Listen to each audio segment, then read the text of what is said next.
வணக்கம் பார்வையாளர்களே. இமாலய மலையின் மர்மமான ஏட்டி பற்றி இன்று பேச போறோம். பல வருஷமா இந்த மலையில ஏட்டி கண்டுபிடிச்சதா உள்ளூர்வாசிகள் சொல்லிட்டு வர்றாங்க. இந்த மர்மமான உயிரினத்தை பலர் பார்த்ததாகவும் அதன் தடயங்கள் கிடைச்சதாகவும் சொல்றாங்க. ஆனா உறுதியான சான்றுகள் இல்லாம இருக்கு. இந்த ஏட்டி கதை ரொம்ப பழையது. நூற்றாண்டுகளா இமாலய மலையோட உள்ளூர்வாசிகள் ஷெர்பாக்கள் இந்த கதையை சொல்லிட்டு வர்றாங்க. பல பயணிகள் ஏட்டி பார்த்ததா சொல்லியிருக்காங்க.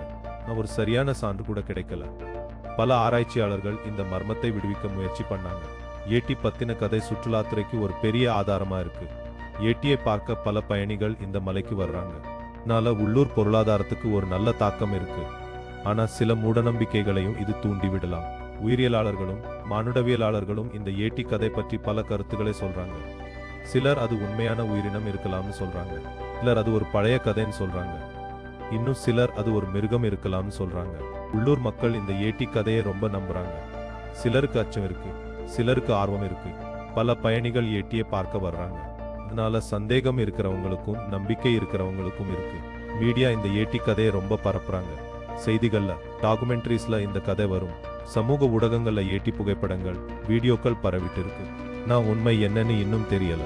அதிகாரிகள் இந்த ஏட்டி கதை பற்றி ஆராய்ச்சி பண்ணிட்டு இருக்காங்க. இந்த மலைப்பகுதியை பாதுகாக்க சில நடவடிக்கைகள் எடுத்து இருக்காங்க. சுற்றுலா மேலாண்மையையும் பார்த்துட்டு இருக்காங்க.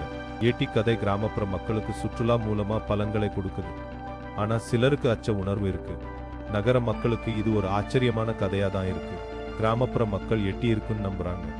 ஆனா நகரத்துல இருக்கிற பலர் இதை கட்டுக்கதைன்னு நினைக்கிறாங்க. இதுல ஒரு பெரிய வேறுபாடு இருக்கு. எதிர்காலத்துல இன்னும் ஆராய்ச்சிகள் நடக்கலாம். அது எட்டி இருக்கான்னு இல்லையான்னு தெளிவா சொல்லும்.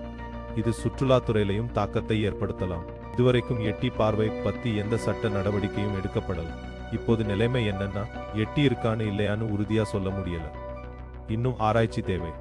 கட்டுக்கதையா இருக்கலாம் அல்லது உண்மையா இருக்கலாம். உண்மை என்னன்னு நேரம்தான் சொல்லும்.